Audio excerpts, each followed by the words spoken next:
For most people, that number doesn't sound that crazy, especially when you compare it to the fastest land vehicle on Earth, the Thrust SSC, which smashed through the sound barrier at 763 miles per hour. Car coming up faster than any jet fighter you've ever seen. Okay. If we're talking about production cars you can actually buy and drive, suddenly 350 miles per hour sounds almost impossible.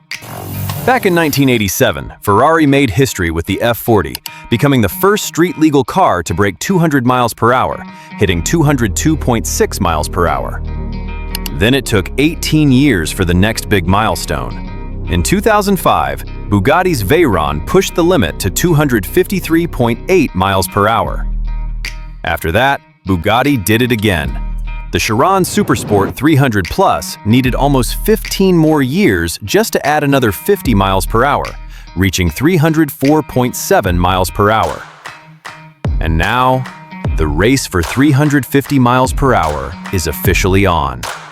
Cars like the SSC Tuatara with 316.11 miles per hour, the electric newcomer BYD Yangwang U9 Xtreme at 308.34 miles per hour, and the theoretical king, the Koenigsegg Jesko Absolut, which on paper could reach over 330 miles per hour. So the big question is, why does jumping to 350 miles per hour feel so much harder than everything before it? Let's break it down.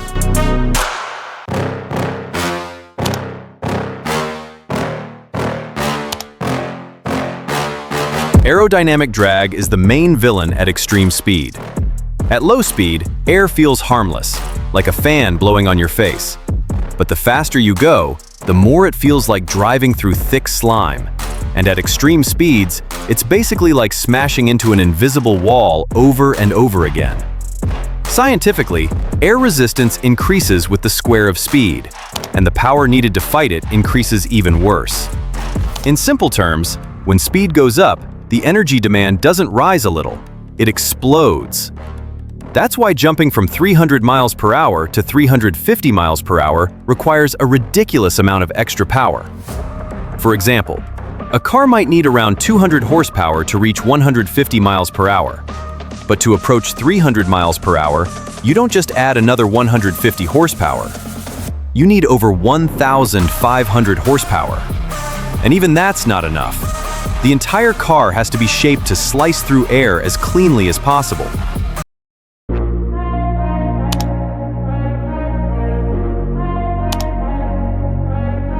Tires are the only parts of the car that actually touch the road, and at extreme speed, they become a huge challenge.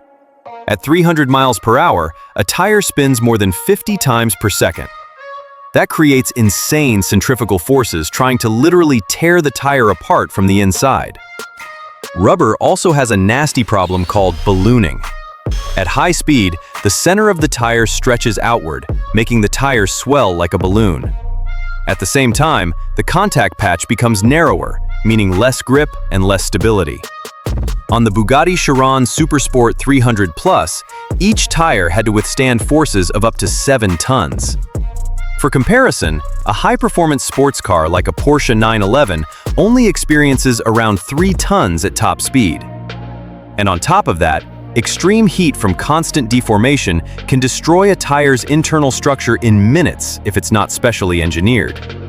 To solve this, Michelin and Bugatti didn't just strengthen the tires, they completely reinvented them.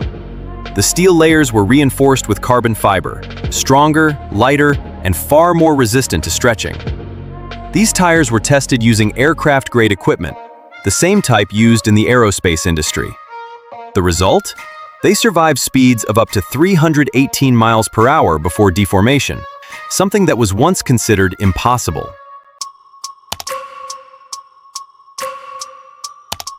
More speed means more combustion. More combustion means more oxygen. To reach these power levels, engines need massive airflow, and that's where turbochargers become essential. Turbos force huge amounts of air into the engine, allowing massive fuel burn and insane horsepower numbers. But with that power comes new problems: heat management, mechanical stress, and long-term durability. Gearboxes need ultra-long ratios, yet still have to survive enormous torque without tearing themselves apart. Above 200 miles per hour, cars start behaving more like airplanes. At that kind of speed, normally aeroplanes are flying in the air. That's why land speed record vehicles look like jet fighters without wings. If too much air gets under the car, it creates lift, and lift is the last thing you want. Engineers fight this with downforce to keep the car glued to the road. But here's the problem. More downforce equals more drag equals lower top speed.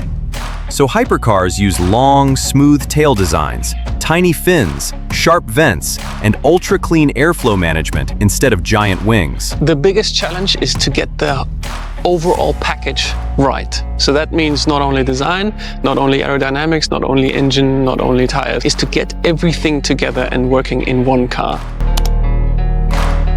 Even if the car is ready, the world isn't. A hypercar needs miles of straight road just to reach 300 miles per hour.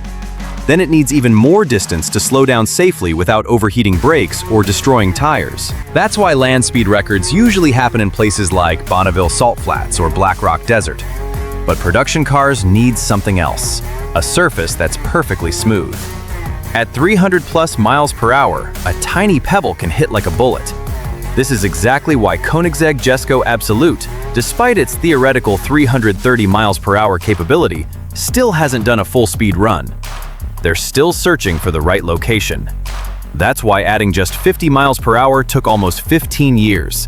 And as long as there's another barrier waiting to be broken, the race for the fastest production car on Earth will never stop. And that's the story and the most interesting facts from the automotive world today. If you enjoyed this content, don't forget to hit the like button, subscribe, and turn on the notification bell so you won't miss our next videos. Drop a comment below and tell us, what's your dream car? See you in the next video. Stay fast, stay curious.